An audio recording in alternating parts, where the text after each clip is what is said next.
ስጋው ደሙ ምእመናን ለጻድቃን የሚሰጥ ሽልማት እኮ አይደለም፣ ለኃጢአተኞች የሚሰጥ መድኃኒት። የበለጠ የሚያስፈልገው ለእኛ ለቁስለኞቹ ነው። በጣም ለቆሰለው ነው በጣም መድኃኒት የሚያስፈልገው። ስጋው ደሙ ላይ የምናደርገው የመጨረሻው ድፍረት አለመቀበላቸው።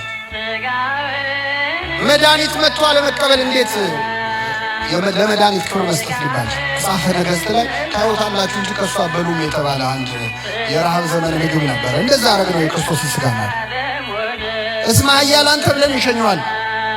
ስንት ቀን መጥቶ ሳንቀበለው ተመለሰ።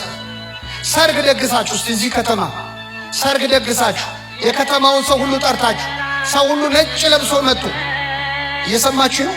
ነጭ ለብሶ መጥቶ ከምግቡም ከመጠጡም ሳይበላ ሳይጠጣ እግዚአብሔር ይስጥልኝ ብሎ ቢወጣ ምን ነው አልበላም ስትሉት አክብሬ ነው ቢል ደስ ይላችሁ? ቅዳሴ እኮ ሰርግ ነው። ሙሽራው ክርስቶስ ነው፣ ሙሽራይቱ ቤተክርስቲያን ናት።